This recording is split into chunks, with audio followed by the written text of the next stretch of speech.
Hi, welcome to Rachel & Co. I'm Rachel. This is Piper. I don't know if you can see her. And this is Abby. Hi. She's one of my great friends from church. So in our conversation today, talk about church. Sorry to those people that aren't really up for this kind of conversation, but it's worth it if you wanna just stick with me. But we're talking about mental health and how faith can help. You're not gonna have all the answers, but it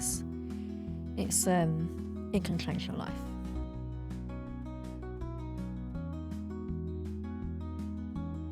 Abby, welcome. Thank you. So to everyone watching, this is Abby, who's one of my wonderful, amazing friends, and we've not actually been friends that long, really. It's still mad to me. It feels like forever. Yeah, it's only been like 7 months or something. Also, this is Piper. I don't know if you can see her. Hopefully you can. This is Abby's little baby sausage dog. Not baby, but she's so small. So hopefully she'll just sleep. But hopefully you can see, so you can just see her all the time. Her eyes are going already. Good. But yeah, I went back to church in like September last year. And you are at the church that I go to, and you were there before. And we've grown very close since we met. So it's amazing. But it's so weird that we've not known each other that long. It's such a weird thing of you've only been coming to the church since September. Feels like longer. Yeah. Yeah. And then everything you've got into as well is how has it only been 7 months? I know, it's crazy. But I've got to know you and your story, and I thought that you would be perfect to have on here and to tell people about what you've been through and your journey with mental health and faith on top of that, and just what that has looked like for you, and maybe if for anyone else that could resonate with that, be able to resonate or question things for themselves or that kind of thing. Yeah, I think it's, you've only been coming to church since September, and I'd say for me it's only been a routine kind of going deeper in my faith in the last year and a half. I think going to church can actually feel really scary. And I think when you've been, with both of us, we kind of grew up in the church, and we kind of, we were children in the church and everything like that. And then I think going away from church and coming back can actually be really challenging because it's a whole new format. Everything you kind of do is different. Yeah. I think, churches, so we wouldn't have met if it wasn't for a church. And when you came, when did you start? When was your faith kind of? It was about a year before you came, wasn't it? I'll probably say I was spiritual before. Yeah. For since 2022. And then obviously I came back last year. So what was that, 3 years, I think. So I had some sort of faith for about 3 years. But a Christian faith I didn't have again until the end of this year. Yeah. Was your reason for not going to church because you couldn't find one, or was it more? Oh no, I don't want to be. Yeah. Yeah. I left church I stopped going to church when I was 16. So I grew up in church. My dad's a vicar. I think I've said before on the pod. I was just completely away from church or any faith. I said I was agnostic. Yeah. I was I'm not an atheist. I just don't know what's out there. Yeah. So I'm just whatever. But also I don't want to go to church. No. But I also looking back, I don't think my faith as a child was necessarily a faith. It's definitely not the faith that I have now. Yeah. And then in 2022, it's when I first started this business, my therapy business, and it felt like things weren't moving. And then I prayed for the first time, and then it was very much like the universe and I've got to just trust in the universe and like it'll happen for me, whatever. Yeah. And then in like the summer last year, I was getting some signs or like pulls towards like maybe trying out a church. Like my godfather, who has never really had any kind of conversation about like church with me or my own faith or anything before. But I saw him last summer and he was like, how's your faith? Because he's very Christian. His whole family is. And he was like, how's your faith? Do you go to church? Like, have you got a church? And I was like, no, like I have my faith. Like I have like a very good personal relationship with God. But like I don't have a community. No. Like I'm still trying to suss that out. I was very wary of like church just because I was wary of like the people and like I'd seen politics of church growing up and like my dad being a vicar and things that he'd tell me behind like of stuff behind the scenes and like how I've been made to feel, like all the expectation that was on me about being like a vicar's daughter and all that sort of stuff. I think that was the thing for me was you see everything wrong within a church. You hear about the wrong things and the things that haven't gone well. But actually, how much do you hear of the church doing good things? And I think that was a big thing for me was I really felt God being like, actually, you just need to go back to church. And, you know, you don't have to have it all together straight away. You don't have to, you know your Bible inside and out. You don't need to be able to pray out loud, but it's more the fact that, you know, God wants you there. And, you know, being a Christian is hard anyway, but for you not being able to go to, not feeling like you could go to a church or finding the right one, actually, the community in a church and the kind of opportunities and the things you learn, you know, from other people and not just reading your Bible is immense. You know, it's... Yeah. But actually, like, walking back into church can feel really scary. Yeah. It's definitely not easy. No. But, like, how great now that, like, 7 months on, which is... I can't even say that, like, crazy...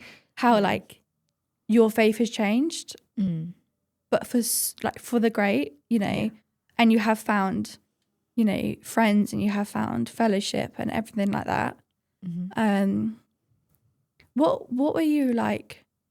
Obviously, working in therapy, you know, you see a lot of mental health. What were you like skeptical about anything in a church to do with mental health? Big question. I think a little bit of like,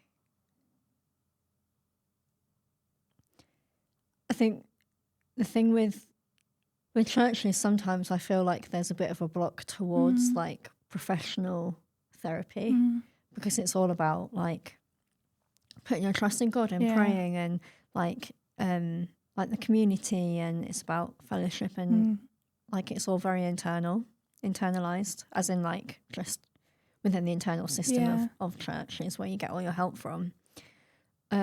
It's not necessarily that I went in thinking that they would think differently of me or not accept me or anything. It wasn't necessarily that, but I think it's just I'm working on a different system to them. Like my therapy is secular. Like the work, how I work is secular. I work with like Christian values and morals and stuff. Doesn't mean that I'm judging people. Yeah. And I think that's where some people might feel a bit weird if I said that I was a Christian therapist. I don't just work with Christians, but like my Christianity shapes who I am, and obviously that's going to come through in my therapy, but it doesn't mean that because someone either doesn't have faith or is a different faith, it means that I'm going to condemn them for anything that I might disagree with. Like belief wise, do you know what I mean? And I think it's really good in a church to actually have so many like varied people, you know, like therapists, doctors, vicars. Like there is so much power and so much like strengths that people have that actually, you know, it gives a diverse thinking. It gives, you know, it gives people the opportunity to learn different things. And I think for me, it's always been, you know, you can ask 1,000 questions about suffering, and you know, why has this happened, or how did you get through this and everything. But I think the big thing for me is having a church that I can rely on, where I have those relationships, I have those friendships, and I feel valued. Mm-hmm. And I think actually, if I didn't go to church, I don't think, well, I know I wouldn't, I'd be missing out on a lot. Mm-hmm. And it's that whole thing of, God wants us to be in that church and do fellowship together and learn and pray and everything. Yeah. But it can be really hard stepping into a church, and especially with baggage. It's not, everyone has their own struggles and things that have happened. And, I used to think all the time, oh, churches are so judgmental, or, oh, how will they think of me, due to past things or whatever. And actually I keep being reminded that people are broken. But there's so much power in that. Yeah.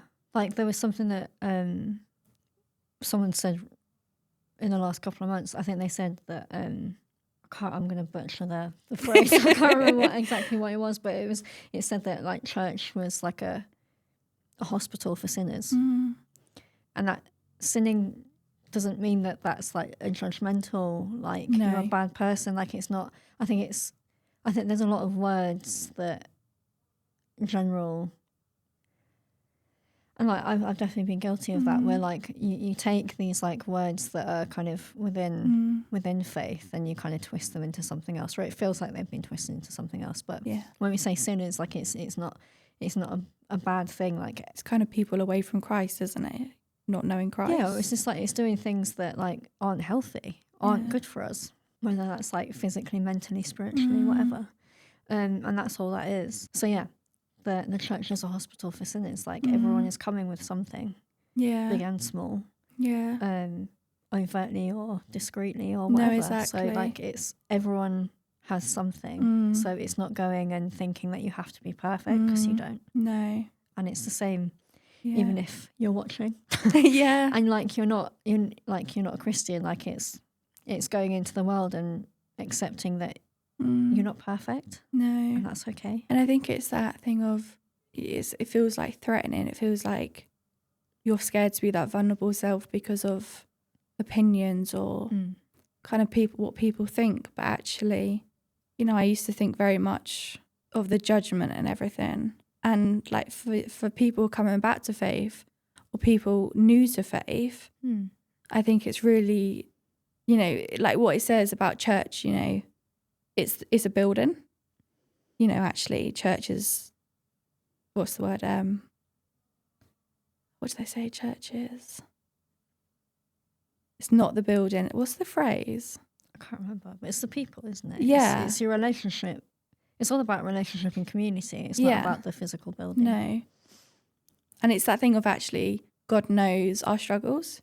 He knows our past. He knows our thoughts before we think them. Whether we tell him or not. Yeah, exactly. Yeah. And it's that thing of just letting go of that feeling of ashamed and that feeling of judgment. Because actually Jesus has forgiven us. Why can't we forgive ourselves? I think why can't we forgive other people? I think that's sometimes the hardest thing for people. Yeah, it's 100%. They don't think that they're worthy. No. So again, in a taking it even just on a broader non-faith way of thinking about it, if you don't think that you have worth, then you're not going to allow anyone in.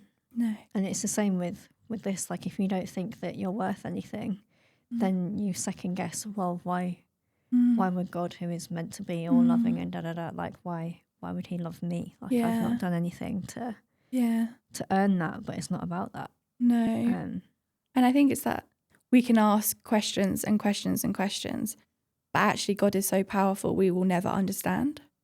And I think it's, us humans we are broken and we are sinners, and the world is a really unfair place. And I think it's that remembrance of actually, just because we have struggled or we've done something in our past that we're ashamed of, actually we can still walk into that church And there are still people, there are people who will love you and guide you through that and actually help build that relationship with God with you. Yeah. So January 2025, as you know, I was sectioned, and I was really poorly. I don't remember a lot of it, but that's kind of where my faith was like really like God was there during it.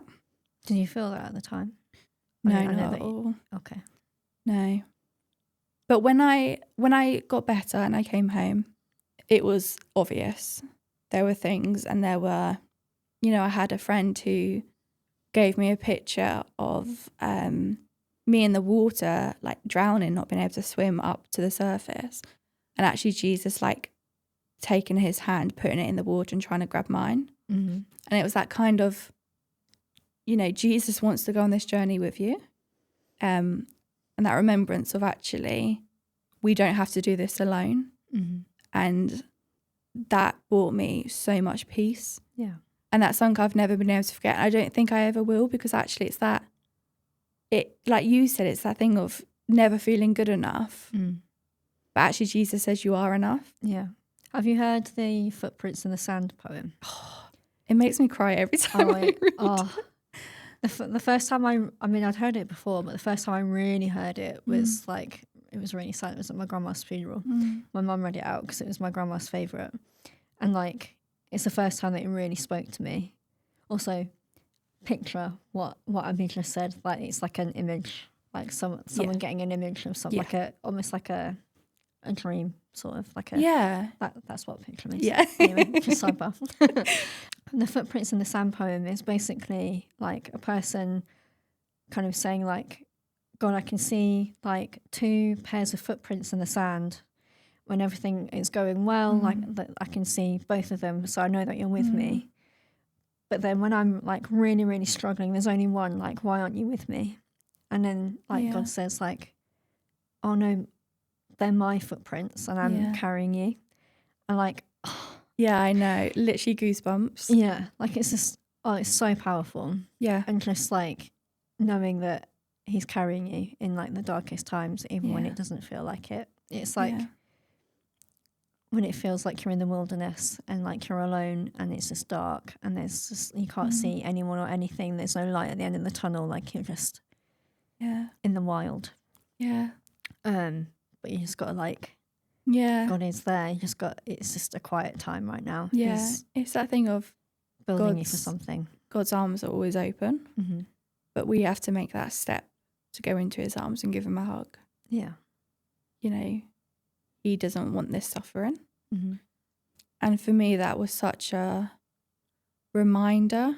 It can be really hard with mental health to, withdraw from life, and, it can come to the point of not wanting to be there, like alive. And it can be, you can be really just shut off in your own brain. And I think the big thing that I always explain to people is how freeing I now feel, like I explained to you, the things I'm learning now because my brain is quiet is like you and my friends and my husband just get bombarded with questions. Love it. Because actually I have that space now, and I have that drive and I have that interest to find out more. Whereas, most of my teenage life and adulthood, there hasn't been the space to, have any information in my brain apart from what my mental illness did to me. Yeah. And I think, for me, it's always that reminder of wherever we are in life, if we're really struggling with mental illness or physical health or, addiction or anything, that actually God can break those chains and that there is salvation in him. But, someone said to us the other day about are you a fan of Jesus or are you a follower of Jesus? Do you go to church and sing and then go home and don't have God in your life? Or do you pray and do you listen to God and trust God and everything? And that's been like a huge thing for me to think about, because I think actually you know, even when I was away from God, I think I would have called myself a Christian. But it was very much fan. It was very much, oh, well, yeah, you know, I know bits and I know bobs and, you know. Yeah. Or but it's actually, like a part-time Christian. Yeah, literally. And that was my entire childhood. yeah. And it's, you know, becoming, and I think also, you know, through life and through the struggles and through the downs and highs, I think it's She's waking up. She's awake now. It's that remembrance that you may go through times where you are less of a follower, but it's that remembering that actually you do have God on your side, and you do have what's the word, like you can get that healing. But I think there is a lot of stereotyping towards it. Yeah. Which can be really hard. And, you know, I'm being challenged at the moment to talk to my friends and my faith to be more of an open book. This is a big testament to that. Yeah. Publicly speaking about it, yeah. Yeah. Same for me. Yeah. But it can be... Yeah. It's not easy at all, you know. No. This is not the easy route. No, exactly. No. And I think kind of going back to what you were saying about like sometimes you can be less of a follower sometimes. I think that one of the biggest things that I've learned in this whole journey is that like it's all about relationship. Yeah. So like with God it's a relationship. Like everything is about God wanting us to be with him and to talk to him and to have a relationship with him, come to him like any parent wants their child to, regardless of like what they've done. Like they want their children to come to them and to love them. And it's that kind of unconditional love. Obviously it comes with consequences. But he still has that unconditional love. And I think it's the same. He wants the same between us too. Like it's not just a relationship with him, but it's together. Yeah. Like I've been going ham with my Bible study, so I'm just gonna flex a little bit now. But like in Acts, for example, which is like basically how the early church grew and came together. Like at the beginning, they were doing something so radically different because they were bringing all their property, like they would have different buildings and houses and properties and like belongings, possessions, and they'd bring them all together, and then they'd like make sure that people were well looked after and people had houses, and like they would have food all together and like, but this was so different from anything that had ever happened before. So yeah, it's all about relationship, but just like we see with like normal relationships, marriages, friendships, everything. Like so you can be in a marriage, but you can dislike them at times, but you can also intensely love them at times too. Like so, it has that movement, and it's going to be the same with God. Yeah, absolutely. You're going to have that movement, and again, there's so many examples in the Bible of like really, really like holy people that have such a close relationship with God that like really struggle sometimes with like things they're being told, or like God's asking them to do something and they're like, oh, I think you've got the wrong person. I don't want to do that. Is it Job? There's Job that's like all about suffering. So Job was like really highly regarded and like perfect. Everything gets taken away. Like he gets everything taken away. And his family get killed. All of it. So he has like massive farms and stuff, and all of his like workers get sent away. All of his like sheep and cows and whatever are killed. His family are killed.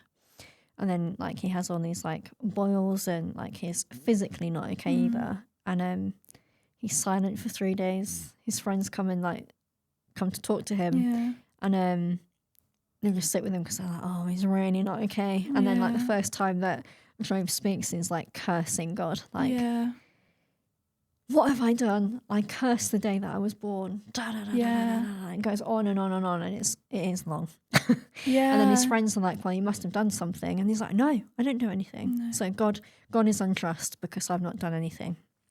And then his friends are, well, no, God is just. So you must have done something. And it's this whole back and forth for so long. And then God is very like insistent on, okay, all I want to do is talk to God and like square this out, like have it one-on-one, like what's going on. And then God does, and he doesn't explain anything, but all he says is like, I've created this and I've done this, and like, do you know what this mountain goat is doing on this hill? And like, there's this creature that I've created in the depths of the sea, like who you don't even know the name of, and like I know every inch of it, and I am so proud of it. And like goes on this whole thing, and then Job's like, all right, fair, and then God says that he still loves Job, even though he's just cussed him out. He's like, to his friends, he's like, well, you've been talking about me, not to me, so I'm only going to forgive you if Job wants me to. And then Job prays, and then he forgives the friends, but only because Job went to God. And it's like, I'm really struggling with you. What's happening? And God was like, well, it is true. Like, you didn't deserve that. But I did it to you anyway, but you stayed. Yeah, I think it's that remembrance that God desperately wants you, he wants that relationship with us. Yeah. And I think it can be hard to remember during times of uncertainty or suffering, and you don't always see how God's moving. So for me, a lot of my teenage life, my adult life, I was so angry with God, and I didn't understand, and I was, how can you do this and how can you do that, and you're not doing anything in my life, and I'm not good enough, and all these emotions and feelings. But now sitting here and looking back, I can see so clearly actually of the doors that were open, the doors that were closed, how God was moving, what he did in my life to then let me sit here today and tell part of my testimony, being genuinely happy and healthy. But you can get so stuck in your own suffering and your, the things that aren't going right, that you forget to actually praise God for what he is doing. But that, that's hard. And there's that whole thing about trusting God when actually we live in a broken world where trusting anything is hard. And, it's a real battle. But actually God wants us to trust him. And also, like, we live in a day and age where, like, we have the internet where we can get any answer we ever want instantly. AI. It's a blessing and a curse at the same time. But like we are able to get answers so quickly, and we expect to be able to know anything that we ever want to know instantly. But the thing is that like these bigger things, why do these things happen? Why does God let these things happen? We will never know that, and it's not for us to know, and it's being okay with that. And it's something that I work with a lot in my work. Like anxiety, a lot of the time is fear, or like fear of the unknown, or just like uncertainty about something, not knowing something is where anxiety lives. Or there's people with like a lack of control over something, and like all of these kinds of like big things. And that's what God is wanting us to give up, is to give him those things, like cast your anxieties to me, like that. Because he cares for you. Like it's like he wants all of that. And like once you're able to do that, it's definitely not easy. And it doesn't mean that you're not going to stress anymore. But like knowing that there's someone out there that's got you. And that is God's plan, not ours. Yeah. Yeah. And like you said, remembering that and actually actively doing that is hard. And especially when you see, you know, the world and how other people react, it can be really easy to just jump on that bandwagon and go, whoa, right, I'm just gonna not trust God, and I'm gonna do it my own way, and I'm gonna, you know, I'm lost in that way. But actually it is that thing that Jesus, you know, he died on that cross for us, and, you know, he doesn't force us to do anything. So if we decide to turn away from him, you know, that's our choice. It is our choice. Yeah. And it can be really hard to talk to non-Christians about it. Because, you know, how do you explain suffering, and how do you, you know, the questions they ask, you know, you don't always have that answer. No. Because you just don't always know. But it is, you know, for us to fully trust God. And I guess it's that remembrance that Jesus so desperately wants that relationship with us. I always, you know, in Genesis, when there was evil and, you know, the thing we were doing in the Bible study, and about how God was so heartbroken, and it said that, you know, heartbroken, he was sad. Yeah, because the world had become so evil. Yeah. This is before Noah's Ark. Yeah. The flood. Yeah. For me, reading that really like struck something in me. And I keep going back to it because it's, you know, God did something so powerful and so amazing and for us, yet we decided to ruin that. Yeah. And there's other times that he says that too. Like, there's so like the Prince of Egypt, like that whole story. So Moses brings all of the Hebrews out of Egypt, and they've been in Egypt for like 400 odd years. And he just brought them out, and Moses was talking to God on top of the mountain, and that's where the 10 Commandments come from.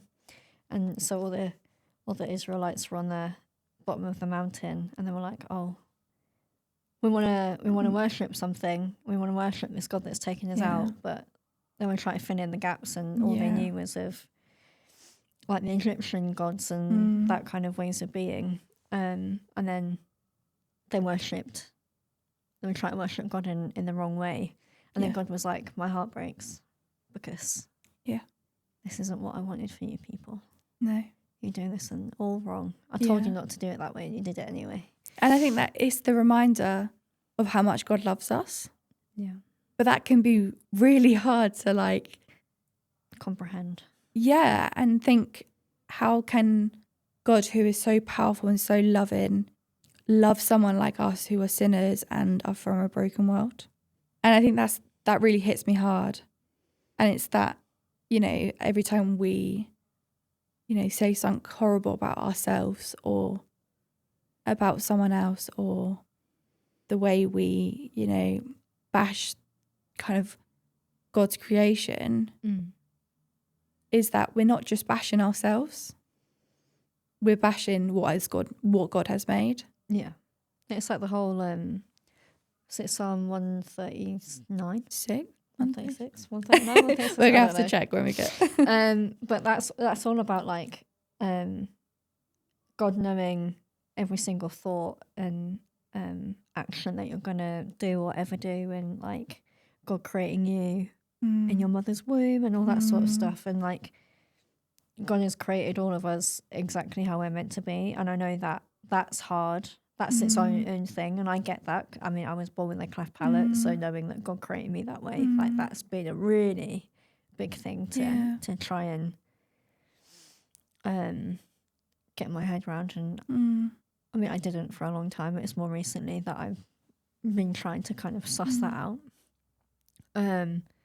But yeah, like us hating on ourselves and wanting to change ourselves, like that's us saying, well, God didn't create me perfect, when God said that he's created you perfect. He's created you exactly how you're meant to be. But yeah, it is hard when people are born with deformities or illnesses or whatever, and we don't know why that happens. And again, like going back to what we were talking about, like it's not for us to know that. No. And that's one of the such a tough thing, and it doesn't mean that like understanding that is easy, because it's not. No. But it's something that's out of our control, and we can only deal with what we can deal with. Yeah, absolutely. So yeah, it's hard. Yeah, it's really hard and complicated. Yeah, not as straightforward. No, absolutely not. No, and I think this is why it's so important for fellowship, where we can do it together. We know what we believe, and what we think. So doing it not by ourselves, even though God's with us, but actually having that friend or that partner or that colleague to do it with has real power in that. And this world can feel really lonely at times. When I was in the depths of my mental illness, there was, I didn't think anyone understood. I didn't think anyone could love me. I didn't feel worthy enough. I didn't, all these really big emotions. But actually now, being settled in a church, having really good friends and a husband who I can rely on and, ask the hard questions. And, we all have our different knowledge. We all have different strengths. And, some people are good at one thing and someone else isn't. Mm-hmm.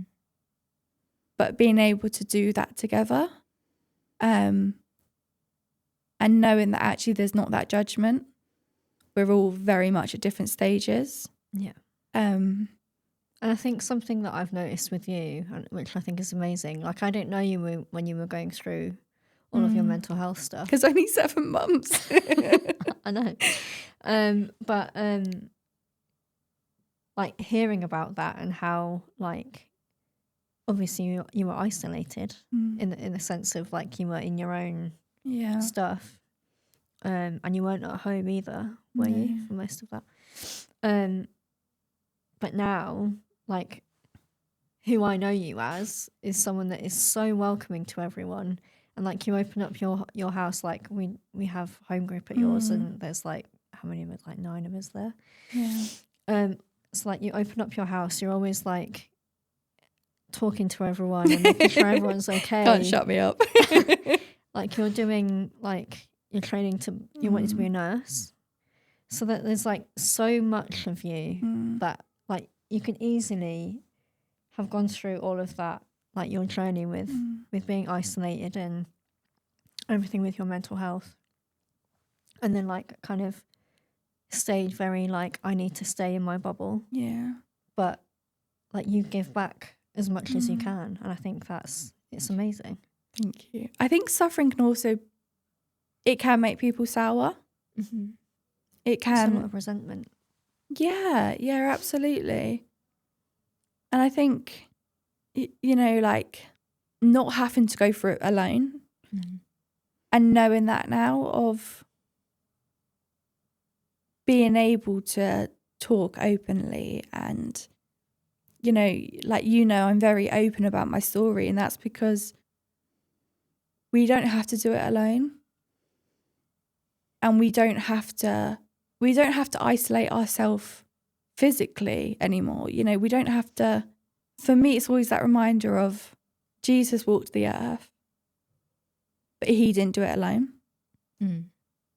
We don't have to do it alone. And, for me, testimonies are a huge part of, my faith, I guess, because every single human have gone through things. Yeah. And actually the way that you can use those to build people up and be that good person and be able to support because you understand is just so powerful to me, because you can.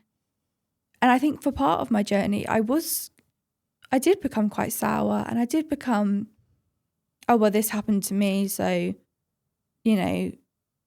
how can you love me, and how could you let this happen? And and also being sour to other humans of oh, you don't know, or oh, you know, really, You don't know what I've gone through. Yeah, and it's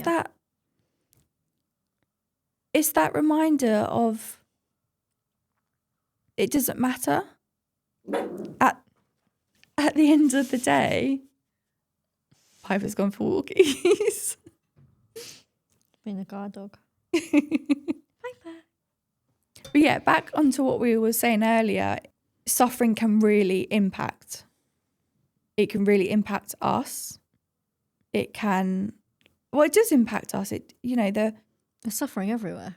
Everywhere, yeah, absolutely, and in everywhere. so many different forms. Like it's watching other people suffer and what that means. Like it's like trauma is so many different things. Yeah.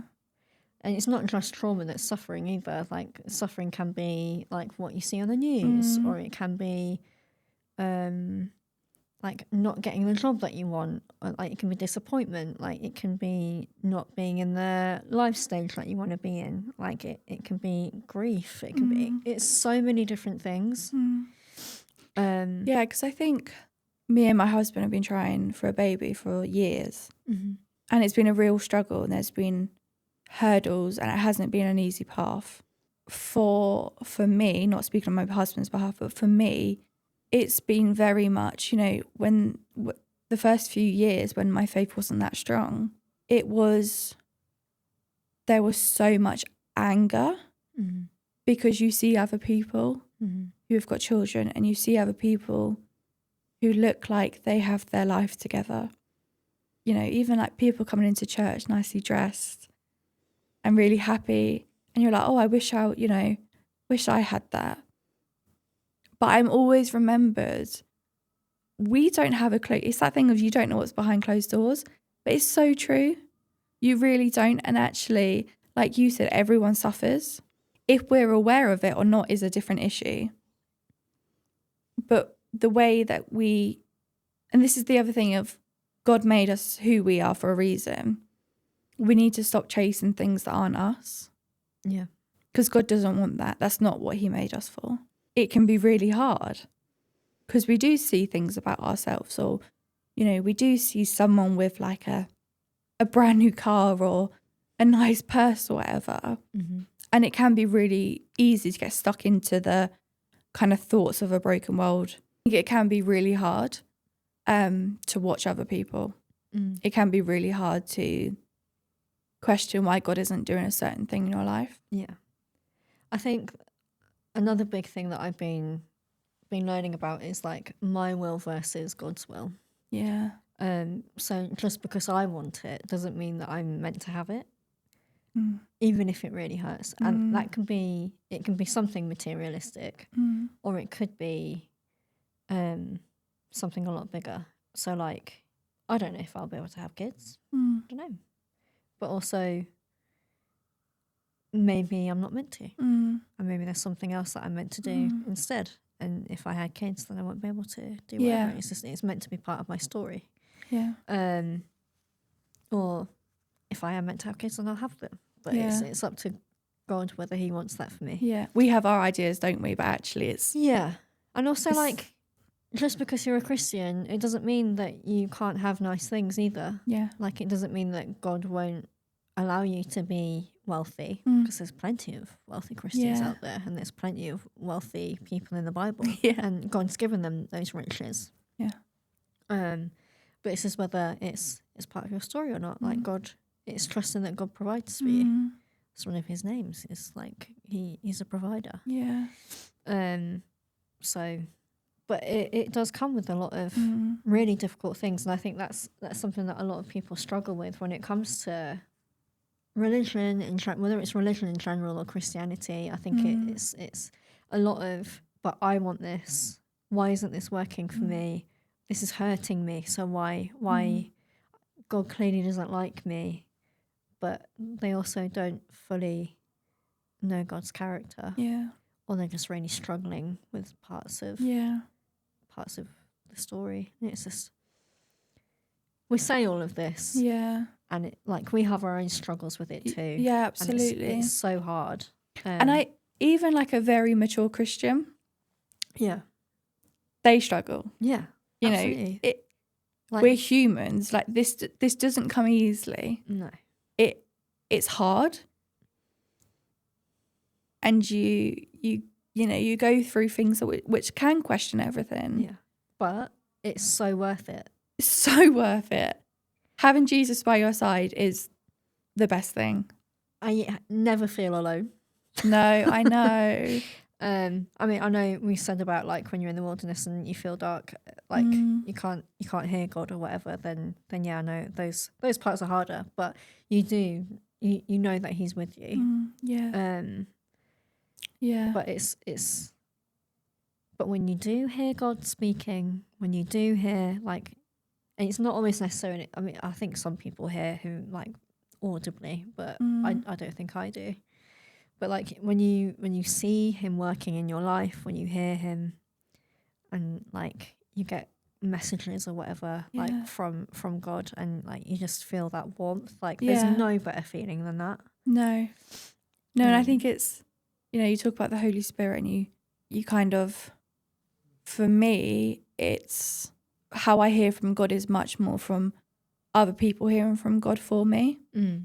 Or like getting a picture or like a dream or something. Yeah. But I think, you can go to church and be like, God, I need to hear from you. And it may not happen. But it also may happen, but not in the way you think. Yeah. That's usually the way it goes. It's never exactly what you ask for. No, Sometimes exactly. It can be, yeah. But it is trusting and understanding how full of love God is, but it's not easy. And we're not trying to, sit here and say for the rest of our lives we're going to be fine and, life's going to be easy, because it's not. But for us, it's, speaking for me and maybe you, but actually it has saved us. And I think for you, like being away from church for so many years to now sitting here and talking about your faith openly. Yeah, it's wild. That wasn't on your plan. Oh, no. That's not what you thought was going to happen. No. And I'm sure, like what I said earlier, you can kind of look back, and when you didn't feel God moving or you didn't think God was doing things, you can look back and be like, how did I not notice that? Yeah, like when I look back at like everything that I've been through, and like when I thought that when I wasn't going to church and whatever, now I look back at all the experiences that I've had, a lot of bad experiences, and I can see how God was moving in that. There was like situations that I easily could have been in, but didn't. Yeah. And even when I was trying my hardest to get into certain situations, and they weren't happening. So I definitely see God in that, because otherwise I don't know where I'd be right now. No. And just like within, even just on a business level, like when I said that first prayer and I was like, I don't know what I'm doing. Like after that, it was like suddenly I was getting people reaching out to me, like I had no clients when I said that prayer, and then like after that, like I was contacted by people, and like not long after that, like I got into a rhythm with it, and it was amazing, and I was getting somewhere. Still had a very long way to go, but it was starting. It hadn't started before then. So I've always put a lot of trust in God from the very beginning of what I do now. And I think some people think you have to come to God knowing things and having an expectation, but there's none. No. You learn along the way. Yeah, and God really works during the broken, but he also really works during, the positive things. Yeah. And like for you, someone saying kind of, whoa, I'm never stepping foot in a church again, or, my faith is, Yeah. I always said I wanted to do what my dad did without the religion, is what I said. Now look at you sat there. Yeah. There is so much power in that. But that, like I said, that's a testimony. Yeah. And that's your personal testimony, but how many people is that going to help? Yeah. But I think testimony in general is so important for people to hear, I think, because no one is just a Christian out of nowhere. Like even people like us who like went to church growing up and blah blah blah. Like some people might look like a Christian, but true Christians choose it, and they have a story of why they've chosen it. Yeah. And how Jesus saved them. Yeah, and that it's always powerful. Yeah. I don't think I know that there's some people that have said, well, I've always gone to church. But there's going to be a moment that's really clicked for them. And if it hasn't, then it'll be interesting to see what their relationship is like with church and God and stuff. So yeah, but I think there's always at least like a little, they've been through something and seen and experienced. It's kind of about opening your heart, isn't it? And letting him in and being prepared that it's not going to be easy, but my goodness, is it worth it? Oh yeah. Isn't it, Piper? Thank you for coming on. You're very welcome. Thank you for inviting me. You're welcome. I feel like we could probably talk way more about other stuff, but there's just so much to talk about with like your journey. But no, thank you. I think it's you don't know who this is going to reach, and you don't know what impact it could have on someone. Yeah, I hope it reaches some people. Some people were already turned off from the beginning, but that's fine. If it even touches one person, then absolutely amazing. Yeah. Thank you. Thanks for watching Rachel and Co. I hope you enjoyed listening to that as much as we enjoyed speaking. I hope you enjoyed watching Piper sleeping. And if you'd like to follow anything else, I'm on Instagram, TikTok, I'm on YouTube, Apple Podcasts, all the links down below. And yeah, like, share, comment, let us know what you think. I'm sure there's a lot of opinions about what we've talked about, so please, this is an open discussion, so if you're brave enough, please let us know. But yeah, thank you, and I'll see you next time.